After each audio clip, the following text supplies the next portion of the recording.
So I covered the topic before of Sakari, from when Assad left, and then Deacon when they formed their own camp, and then also the guerrilla Hebrew issue. So this is a continuation of that, and I like to reference, when I did mention the doctrinal shift that could occur, being that they're relatively young men, more so considered on the extreme end. I wouldn't say as meaning like an extremist, but kind of more fervent doctrine. And a lot of that is done for views. That's what get views. Views pay money, and so they're gonna be more controversial. And then that, they make a living off of that. I mean, I don't know their work type situation, but I mean, obviously, this is used to supplement income, which is nothing wrong with that. But it comes to a certain point where you have to. There's a thin line of what is allowed, and then there's another thin line of getting the view. So you have to be controversial. It has to be clickbaity. It has to be drama type issues. And so what happens is people might say stuff. It might not necessarily be what they truly feel, but they say it out of hopes of being controversial. So they come off as more extreme, and then that comes off as what all Israelites are like. And so a lot of it is just for shock and awe. And that's the algorithm, you know what I'm saying? And it's across different communities, also different genres. It's not just in the Israelite community or genre. And you also see, a lot of Christians, they get the views off of the drama and the shock and awe also, because they're going to make a response video. They're going to make videos going at the Israelites. So it's all to just pump up views and cause drama and cause controversy. And so it's convenient for them to just say, I grew up, I changed my mind. That's just, that's a lot of young people do that. It's called growing up, or not being really responsible, kind of lack of accountability. So you have to be careful with these young dudes that's coming off super extreme, and then all of a sudden they're going to shift away from that, because once their revenue stream or whatever, they start putting you on these lists and all that could affect that. So it's better to just kind of be, more even keeled about it. You know what I'm saying? Like, this is the result of it. You might as well just be a Christian, in my opinion. And that's why a lot of pro-black organizations aren't Bible-based, because the Christian narrative is to not really put your own people first. It's the betterment of all Christians, and which, there's nothing wrong with that if that's your doctrine. But Jesus is not going to be mad at us for looking out for our people first. Now, doing all that extra shit, for views and stuff, that's different. But yeah, we are obligated to look after our people first.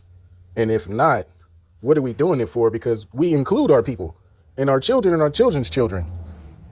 And it's not that we hate them. It's just that it's more of them, and they always make it about them.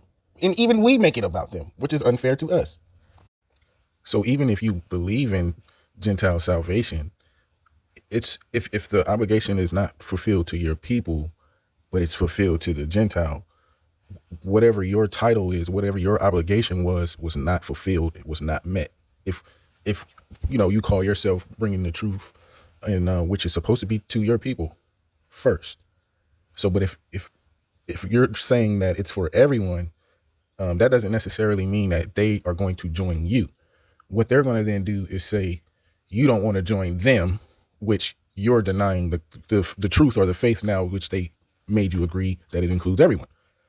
So this is to them, this is a chess game. They just made a chess move. And that's why it's not necessary to take the most extreme positions. Even if you feel that it's for only Israel, you don't necessarily have to, vocalize it so heavily and make that a key point of contention, or are they making that a key point of contention? So like we have to define what you mean by salvation. Okay. Like, so if it's, are you looking at it from a Christian lens, or is your definition of salvation from a Christian lens, or is it from a Hebraic lens? You have to really nail that down before you make that big shift. You have to clarify some things. If there is, in my opinion, what you would say from a Christian lens, salvation for everyone,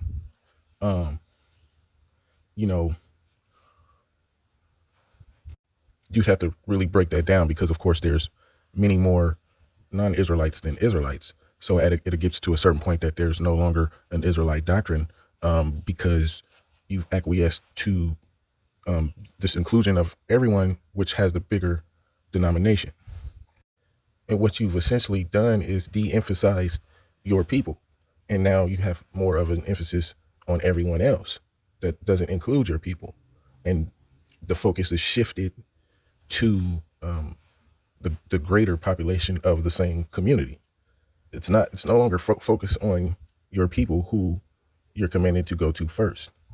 And so once we fulfill an obligation to our people, then by default, some people could reap the benefits of the umbrance of our unity with our people.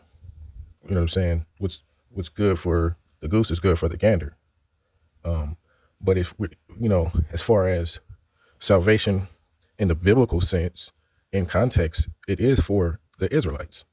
So it's better to define what you believe salvation means ultimately, like break it all the way down. And are those two different beliefs of what salvation is for all of humanity who believes in him, or for Israel to be preserved or redeemed or brought back into the good graces of and restored to their rightful place. Even prophecy aside, from future prophecy, why not what's wrong with having a high bar, setting a high bar for yourself and your greater community? We don't have to be at the bottom. We don't necessarily have to be at the very top, but at least restore to having the title of great people outside of sports and entertainment.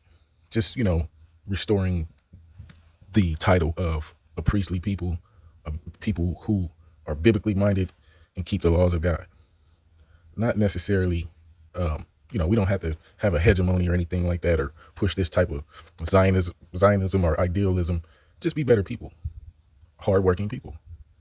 It's, you know what I'm saying? It's we don't have to argue people about slavery, enslaving white people on the corner. That's doing too much.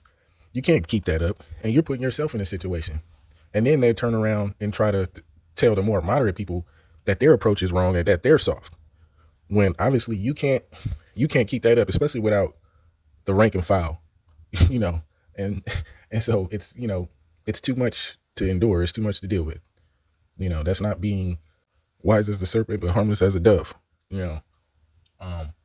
And me personally, going at people on the corner like that, because when I notice the videos, it's the intention is to deliver a message to their people, but by sheer numbers, you're mostly going to encounter a lot of people that are not your people.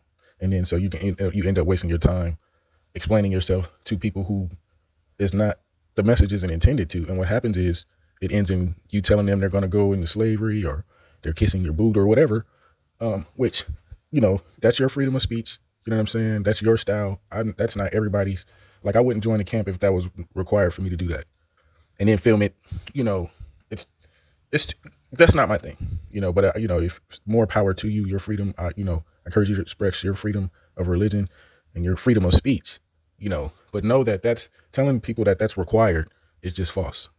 And so, and I'm not, or I've seen it said, but not by everyone. So, that's just what I wanted to say, man. You have your freedom of speech and religion, but don't push that it's a requirement to do that. That would be false. Just be regular guys. There's no point in trying to be holier than thou, type, ultra righteous, because you constantly under the microscope, and just be yourself, man. If you want to, delve into Christianity or whatever, just do that, bro. Don't try to pull people away and turning them every which way, every wind of doctrine. You know what I'm saying? There's enough people in that community for you to build and grow. Don't try to take from this community off other people's work.